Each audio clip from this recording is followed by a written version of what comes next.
All right, hey everybody, I want to go over the Jannusch versus Nafziger case.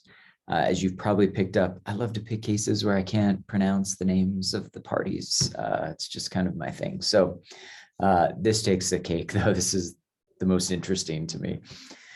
All right, so for this case, you only really get why this case is important if you understand the UCC. And the UCC is going to change the whole direction and result of this case. So to understand that, I've got my case here. Pull yours out and let's just go through this together. All right, so it starts off with a couple of key facts here. So I'm just starting right at the beginning, the section 1 background. Plaintiffs operated a business. So the plaintiffs are the business owners. And they own this company called Festival Foods, which serves concessions, basically at carnivals. This is a carnival truck, similar to the one that I just pulled up here. So they go around and through the summer months, basically carnival months, they just follow the carnival along. They pay a certain amount per carnival so that they can park their truck there and sell carnival food. Primarily, we're talking those deep fried cake, what are those called? The funnel cakes, probably corn dogs, just other things that you deep fry. If you're from Southern California like me, then the big thing here is deep fried butter. And that sounds disgusting, but it's awesome.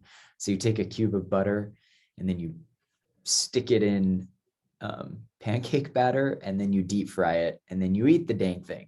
And you probably die shortly thereafter, but you're happy about it. So that's what they do. So anyway, that's them. The defendants are going to buy this carnival truck.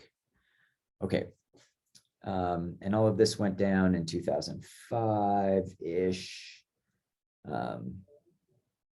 But kind of key, I'm in the second paragraph of the background.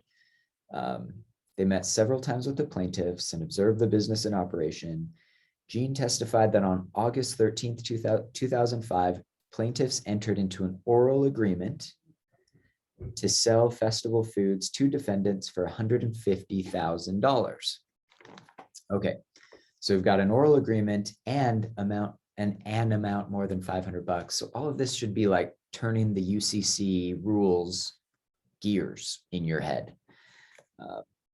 Okay. And what did they buy? They buy the truck, the trailer, the opportunity to work at events, and the defendants paid $10,000 down with the balance to be paid when the defendants received their loan money from the bank. Defendants took possession of Festival Foods the next day and operated Festival Foods for the remainder of the 2005 season. Okay. But they didn't pass the title to the truck and the trailer yet because he never got paid the full amount from the defendant. So that's really just the first two paragraphs of the background, but it kind of tells us most of what we need to know. All right. So remember, the plaintiffs here are the Jannusches. They're the ones that are selling this truck. The defendants are the Nafzingers. They're the ones that are buying the truck. And you're going to see they don't want it after they go through that first full season here. Okay. Couple interesting things. 2 days, I'm jumping down to the fourth paragraph in that background section. It says in the middle there, 2 days after the business season ended, defendants returned the food truck to the storage facility where it had been stored by Jean, the plaintiff, the one that was selling it.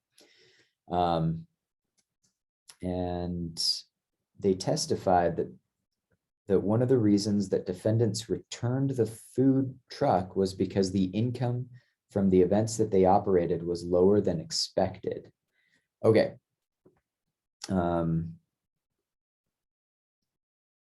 then the last paragraph there says that the trial court found that the UCC applied, and that's going to be important.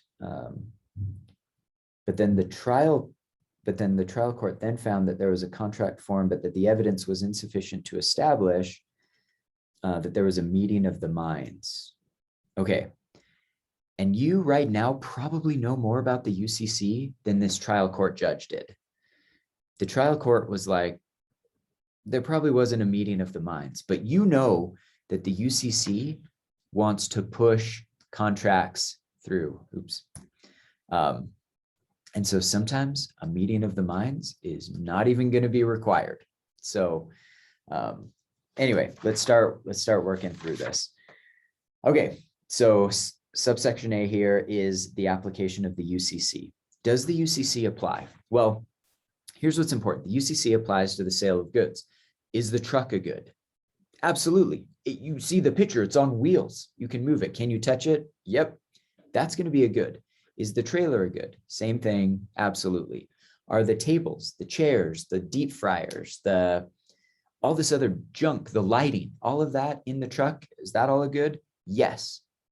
But what's interesting here is that all of that is a good, but there was more sold than just the truck and the table and the trailer and the tables and the lights. I said tables twice. Let's say tables again.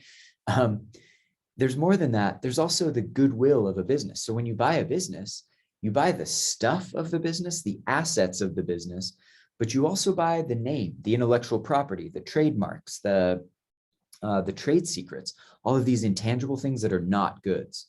And so the question is, when they bought the business for 150 grand, how much was goods and how much was non-goods? And in this case, I need you to think about it. Like, how much do you think the truck, the trailers, and everything, all the other assets out of the $150,000 purchase price, how much were the goods worth?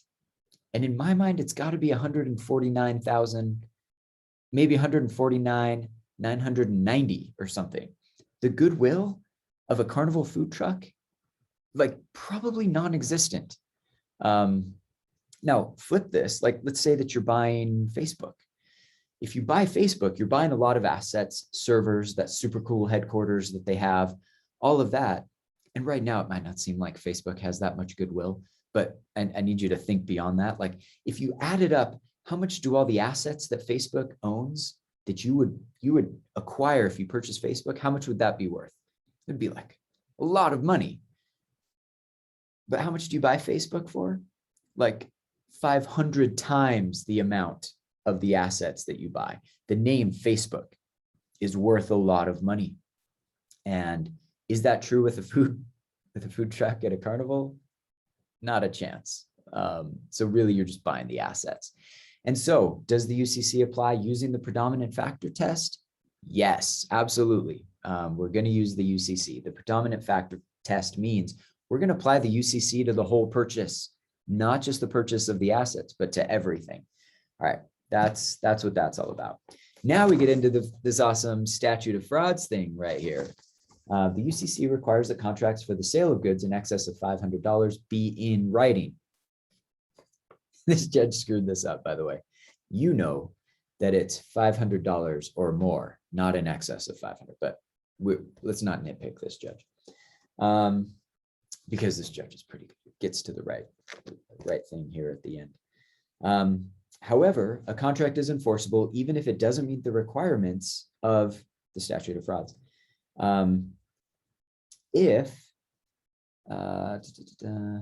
Basically, the judge is saying, look, there's a bunch of exceptions to the statute of frauds, one of which is admission. Did they admit that there was a contract? Or taking possession or other evidence that like a contract was made. So the defendants, in this case, the Nafzingers, want to say there's no contract here. And yet, if you're the judge, you're going to look at them and be like, there's no contract. What the freak were you doing with the truck all summer? Right? Like, what do you mean there's no contract? You took possession of that truck. And in a deposition, you admitted that there was a contract. Anyway, all of that's going to be important. Okay. Okay, so that's kind of what I'm getting to in this fourth bullet point here. And the fifth bullet point, really. So good. And then the rest of this is like, look, under the UCC, we don't need a full meeting of the minds. we just need to know that you wanted to form a contract. Right? This is on Wednesday's slide lecture. And can we tell that they wanted to form a contract? You betcha. Like they took possession of the truck. They used it all summer. All of this is going to be important, even if not all of the terms of the agreement are in the actual contract or verbal contract or anything else. Like we're okay with all of this. So good. And in this, that I'm jumping to the last page here, says the essential terms were agreed upon in this case. The purchase price was 150 grand. The items to be transferred were specified. And that's kind of it. They took possession. The fact, I love this last sentence in that first paragraph on the last page.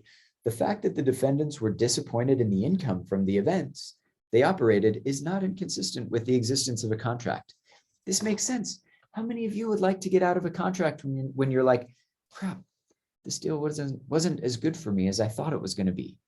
That's like most contracts. Some party to the contract is like, crap, I didn't make as much. Like you do summer sales. You're like, they told me I was going to make $1 million this summer. I only made like 10 grand. Or if you're like my brother, I only made like $10. like everybody wants to get out of a contract at some point, like, because it's just not as good as you thought that it was gonna be. So, and this is important because if the UCC didn't apply, the defendants might have gotten out of this. They might have said there wasn't a meeting of the minds. We don't,